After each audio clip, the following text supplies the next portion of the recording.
সারা বাংলাদেশের আলেম ওলামা একটাই দাবি জানাচ্ছে, বেগম খালেদা জিয়াকে যে এরকম আপনি মুক্ত করলেন, সহানুভূতির পরিচয় দিলেন, আপনি যে উদারতা আপনার অন্তরে যে আছে এইটার যে পরিচয় দিলেন, আরেকটু আমরা খুশি হব। আমরা আপনার জন্য দোয়া করব, আমাদের অন্তর থেকে আপনার জন্য দোয়া থাকবে। আমাদের একটাই দাবি যে এই কঠিন মুহূর্তে আমাদের একজন ব্যক্তি যিনি কোরআনের কথা বলেছেন 50টি বছর, এই মানুষটা যার নাম আল্লামা সাঈদী সাহেব, এই মানুষটাকে এই মুহূর্তে যদি ছেড়ে দিতেন, আমার মনে হয় বাংলার 16 কোটি মুসলমান মাননীয় প্রধানমন্ত্রীর জন্য দোয়া করবে।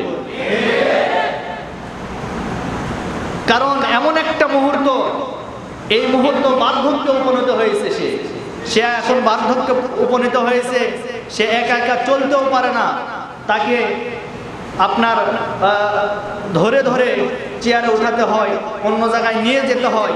তাহলে এই মুহূর্তে আমরা কি একটা বিবেকের একটা পরিচয় দিব না?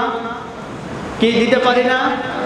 অবশ্যই আমরা এখান থেকে আহ্বান জানাচ্ছি, এখান থেকে আজকে আমরা আহ্বান জানাচ্ছি যে আল্লাহ পাক তাকে হেদায়েত দিয়ে এইরকম একটা মন মানসিকতা যেন তৈরি করে দেন, যেইভাবে বেগম খালেদা জিয়া মুক্ত হয়েছে, আল্লামা সাঈদী সাহেব যেন অল্প দিনের ভিতরে একই কায়দায় মুক্ত হয়, বলে ইনশাআল্লাহ।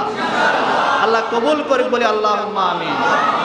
এই মুহূর্তে যারা মাজলুম ব্যক্তি, যারা জুলুমের ভিতর শিকার হয়ে আছে, এই সমস্ত মানুষদেরকে যদি আমরা এখনো যদি কারাগার থেকে মুক্ত করে ছেড়ে দেই, আমার মনে হয় এই বাংলাদেশে ভাইরা যতটুকু হয়েছে আর মনে হয় বৃদ্ধি পাবে না আল্লাহর রহমতে। ধন্যবাদ জানাই যে বাংলাদেশের মাননীয় প্রধানমন্ত্রী শেখ হাসিনা যে উদারতার পরিচয় দিয়েছেন, সহনশীলতার পরিচয় দিয়েছেন, তার একটা হুকুমে আজ বেগম খালেদা জিয়া মুক্ত হয়েছে। ঠিক, একটা অর্ডারে মুক্ত হয়েছে। এইরকম আমরা এখন দাবি করছি, আপনারা কি এটা চান না? এখানে রাজনৈতিক কোনো কথা না, প্রতিহিংসামূলক কোনো কথা না, এটা নিঃস্বার্থ দাবি কোরআনের জন্য, দ্বীনের জন্য, ইসলামের জন্য। এই কঠিন মুহূর্তে এইরকম একটা দ্বীনের মুজাহিদ বাংলাদেশে প্রয়োজন। কথা বলেন ঠিক না বেঠে? আমাদের দাবি হলো, আমরা জানি মাননীয় প্রধানমন্ত্রী এই দাবিটা মানবেন, আমরা এই বিশ্বাস রাখি কঠিন মুহূর্তে তিনি মানবেন।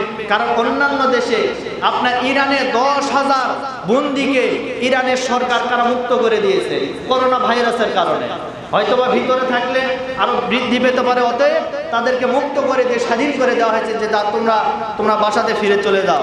এইরকম আমরাও চাচ্ছি আমার বাংলাদেশে যারা নিরীহ মজলুম মানুষ আছে তাদেরকেও যেন কোরআনের খাতিরে আল্লাহর এই বিপদ থেকে রক্ষা পাওয়ার উদ্দেশ্যে যেন মুক্ত করে দেওয়া হয়। কথা বলেন ঠিক না ভাই? ঠিক। আল্লাহ এই দোয়া কবুল করবেন, কারণ এখন আমরা মজলুম, আর আল্লাহ সবচাইতে মজলুমের দোয়া কবুল করেন। কথা বলেন। আল্লাহ রাব্বুল আলামিন আমাদের এই দাবিগুলি যেন কবুল করে নেয়। সবাই বলে আল্লাহুম্মা আমিন।